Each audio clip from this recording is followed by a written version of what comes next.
Hallelujah. I just realised what's wrong with everyone. People don't understand me. I don't understand me. Anyway, when I first moved into this house, I didn't take any note of any neighbours because I was just so happy to have a house of my own that was quiet in a nice area where I wasn't going to be bumping into people and, just to have my own thoughts. And I was told, you've been brought up as a Jehovah's Witness, they brainwashed you, so it's good for you to have time on your own and just learn to live in the outside world.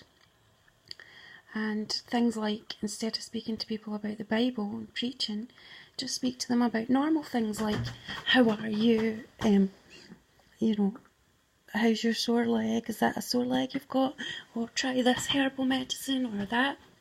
So that's what I started doing, and I would stop as soon as I saw the person looked at me funny, and I would go away and try and think, how is it I can, what, I would go and examine why did they look at me funny, and then I would realise they would think that's too personal, so you have to stop at this bit, it's too personal to go forward and say, are you married, ask your husband to help you, or things like that. So you stop at a certain point.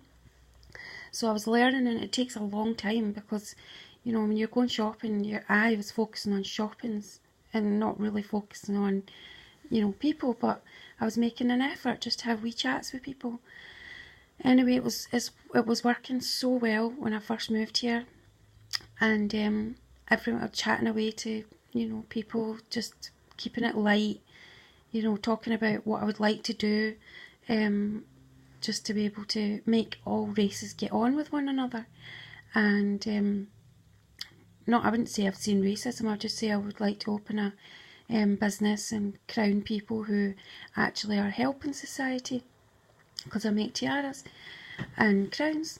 Anyway, so when I first moved here into this house, my neighbour across the road introduced herself or whatever, and she said, I can't sleep.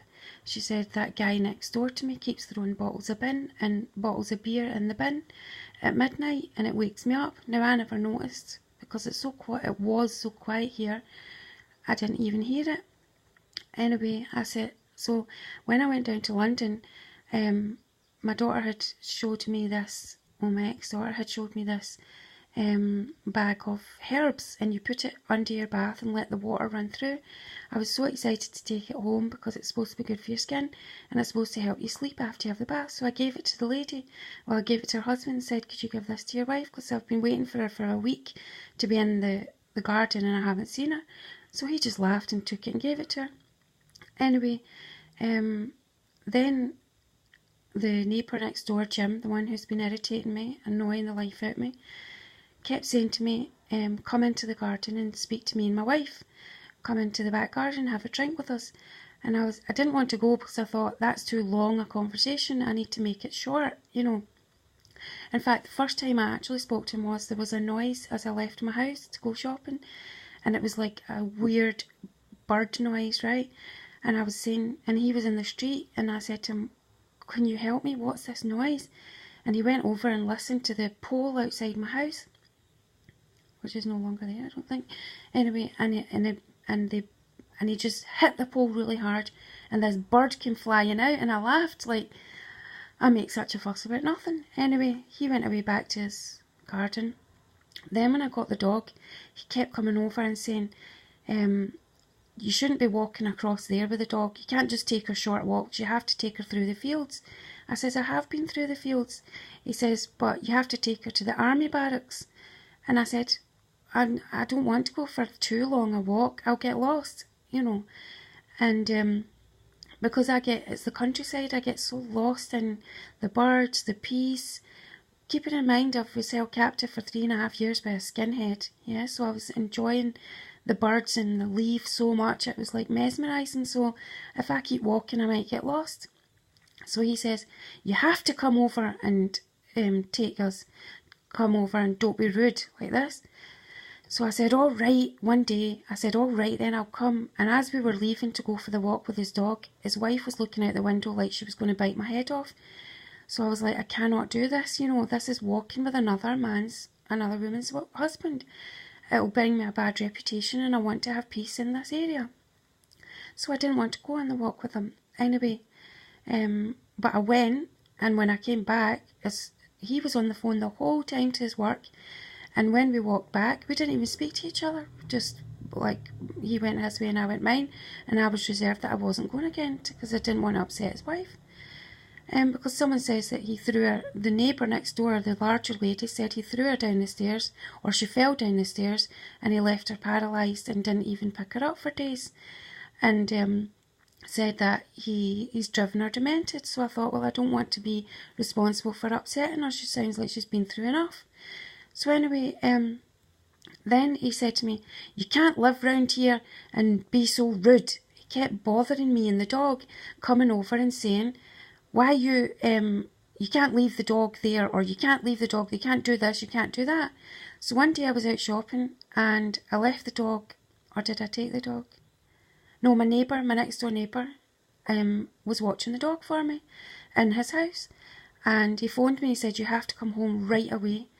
And like a pure panic, I says, what's wrong? And he said, the RSPCC have been called because they said you don't walk the dog enough. I said, right. I said, look, don't phone me and say you have to come home right away. Don't panic me like that. I thought the dog was dead. I said, so everybody knows I walk the dog. What's the problem? So I came home, and who was outside my garden but his wife and Jim, the two people in my garden. And they said, the RSPC came, and they came, and I said, why are they coming? Who phoned them? Now, this woman never leaves her chair, so it was suspicious that they were both in my garden. So I just said, oh, never mind, what does it matter? And but I was very suspicious, and I said, and then Jim chases me and says, oh, don't worry, don't listen to the RSPCC, they're not the police. And I thought, why is he even talking about police? So anyway, I took the dog in the house, and I know I walk the dog enough. She's knackered by the time she comes home. So, you know, no one has to question me. So I phoned them and told them. They came out to check the house and said, you can't leave her here. If you want to leave her in the garden, you have to leave her in the back garden and lock it. And it needs a lock and all this mad stuff, which no one else these rules seem to follow. Anyway, I realised there's something going on. And I started thinking, when I go out walking the dog and some of the husbands come out with their dogs, I don't want the wives looking out the windows and thinking I'm flirting with the husbands. I was brought up as a Jehovah's Witness. You're not allowed to even be in a room with a man who's not a Jehovah's Witness. You know, who's like, when elders come to see you, they come by threes. Or they bring their wives, and the wives sit in the other room with the door open. So it's like, completely you're not allowed to be alone with a man, and certainly not a woman in a group of men, right? So anyway, Jim says, come in my garden for a drink with my wife. I thought, what can go wrong? His wife's there. So me and the dog went into his garden. Now, okay, animals are animals, but his dog was trying to sleep with Baby, my dog. And my dog didn't like her, his black Labrador. So Baby kept putting her bum up against the fence, like, leave me alone. Now, I'm not being crude, but, shall I say this? Yeah. The dog was coming all over my dog, and it was making me sick, and I was trying to leave the garden. But Jim was laughing and kept pushing me back down in my seat, saying, calm down, calm down. So that's them making noise right now to stop me videoing. Right, so that was it. And then he said to me, Jim said to me in front of his wife, give me a shag. Right, I just stood up and I took the dog and I stormed out his garden, and he chased me saying, you can't live round here being a Jehovah's Witness, like that. And I took it as saying, we wife swap, because I've heard they do that on TV. And I thought, I'm just not wife swapping. I don't have a husband for a start, but I'm not doing that. I'm here to get better, and I've been told to get better here, you know. Anyway, it's going to go off at 10 minutes, so I should just stop it now and tell you the rest in a minute.